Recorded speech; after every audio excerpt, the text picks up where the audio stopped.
Saudara-saudara sebangsa dan setanah air, Musyawarah Besar Tani Indonesia, saya diminta memberikan amanat.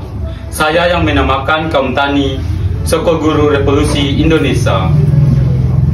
Sokoguru bertujuan untuk memenuhi sangan dan pangan dari Sabang sampai Merauke. Revolusi Indonesia bisa selesai apabila bangsa Indonesia bersatu padu. Bahwa Naskom bukan saja kita lihat satu fenomena yang bersatu. Saya meminta kepada seluruh kaum tani, seluruh kaum buruh, seluruh kaum sukarelawan dan seluruh kaum angkatan bersenjata supaya berkata, Naskom jiwaku, Naskom jiwaku. Hanya jikalau saudara-saudara kita melanjutkan revolusi yang dimandatkan oleh rakyat kepada kita yang masih hidup. Sekian saudara-saudara, terima kasih. Penculikan pertama pada pukul 3 pagi waktu Indonesia Barat dini hari di rumah Abdul Haris Nasution. Pasukan Cakra Birawa berhasil masuk ke dalam rumah Abdul Haris Nasution.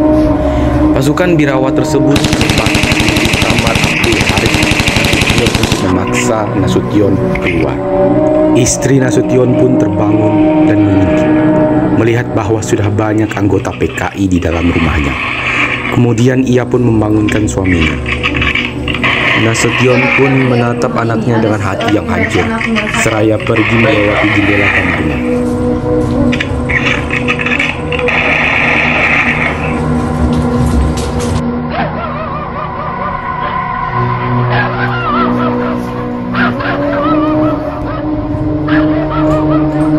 Ada urusan apa malam-malam datang ke sini? Presiden mengutus kami membawa jenderal bertemu beliau. Ahmad Nasution tidak ada di rumah. Dia sudah di Bandung selama 3 hari. Kalian datang ke sini hanya untuk membunuh anak saya. Ajudan Abdul Haris Nasution berusaha melindungi istri Abdul Haris Nasution. Mana Nasution? Saya Nasution. Tangkap dia.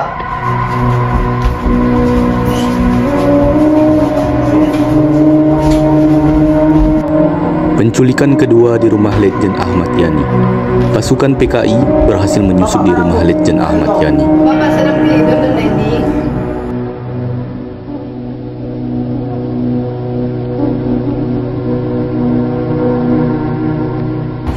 Kemudian Ahmad Yani pun keluar dan menemui anggota PKI tersebut.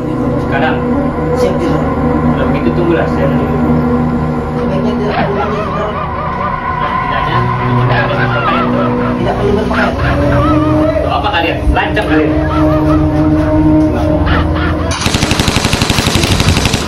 Bawa mayatnya.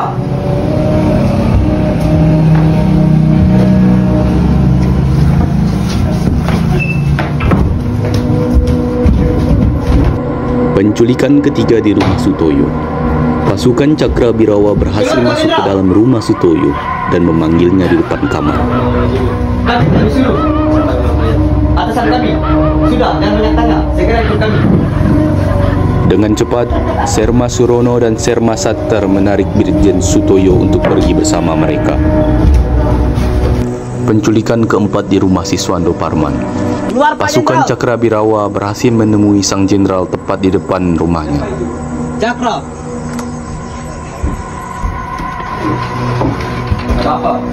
Bapak diminta untuk menghadap presiden.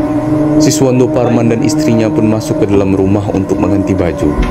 Tetapi anggota PKI mengikuti mereka dari belakang. Mana surat perintahnya? Serma Sattar mengikuti istri Siswando Parman. Kemudian sang istri Siswando Parman masuk ke dalam kamar dan menutup pintu untuk menghampiri suaminya. Kok aneh, Mas? Masa NRP mereka cuma 4 angka? Itu memang NRP Cakra. Siswando Parman dan istrinya pun keluar dari kamar. Coba ibu telepon apa sih? Sang istrinya pun mendekati telepon, namun telepon itu diputuskan oleh pasukan Cakra Birawa. Jangan main cakap. Siswando Parman pun mendekati Serma Sattar. Tangkap dia. Mas, Pasukan PKI pun berhasil membawa pergi sang Jenderal Siswando Parman. Penculikan ke-6 di kediaman Maijen Haryono.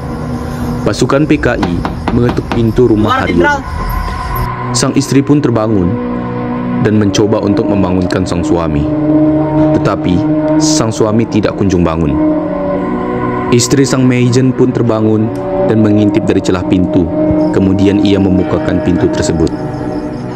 Kami diperintah untuk membawa Bapak menghadap Presiden. Menghadap Presiden? Sekarang? Ya, sekarang. Tunggu sebentar, Bapak masih tidur. Istrinya pun masuk sambil menutup pintu dan membangunkan suaminya. Pak, ada yang mencari. Suruh saja mereka kembali jam 8. Setelah itu, istrinya pun menghampiri pasukan PKI Bapak tersebut. bilang nanti saja, kembali jam 8. Tidak bisa, keadaan genting. Bapak disuruh segera ikut kami. Kalau begitu, tunggu sebentar. Istri Meijen pun masuk kembali, seraya diikuti dari belakang oleh pasukan PKI. Pasukan PKI pun menembaki pintu kamar Meijen secara brutal.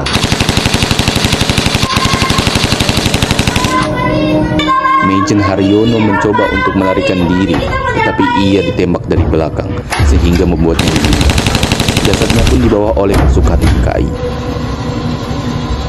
Angkat dia!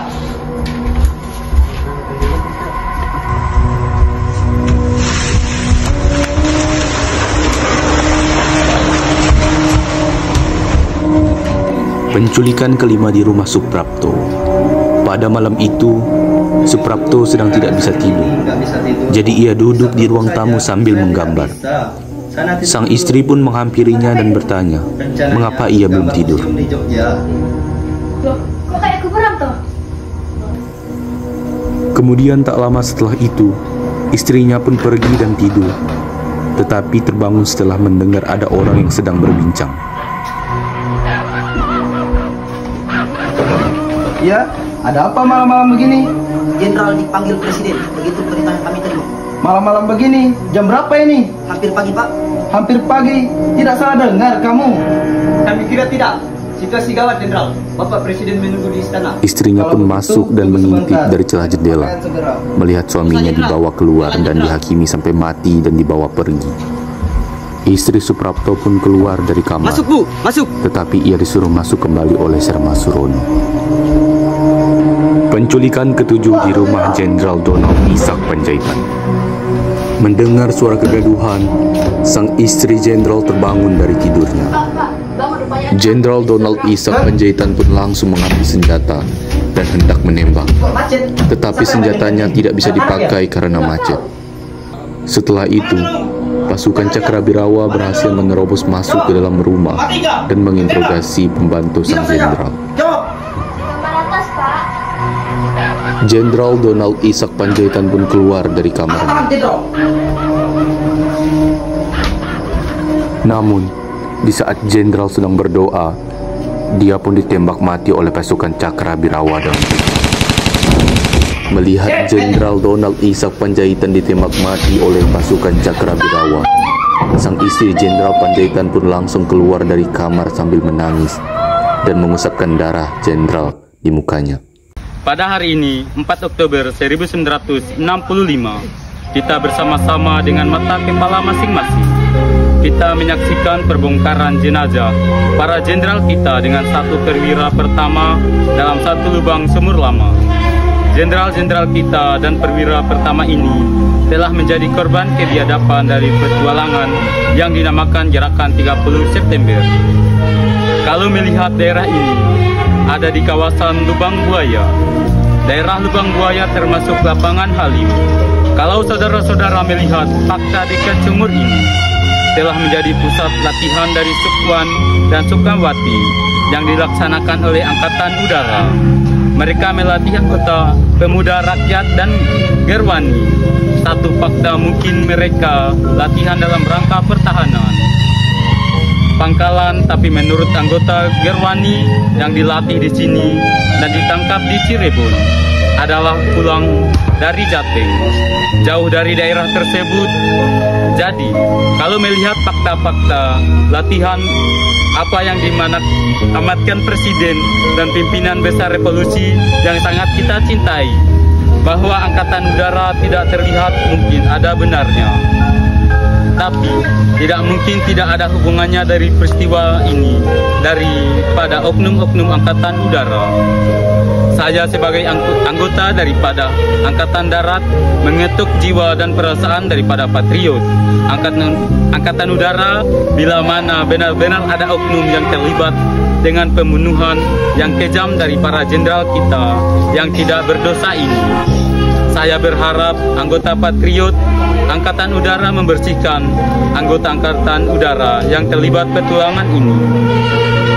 Saya berterima kasih akhirnya Tuhan memberikan petunjuk yang terang jelas pada kita sekalian bahwa setiap tindakan yang tidak jujur, bahwa setiap tindakan yang tidak baik akan terbongkar.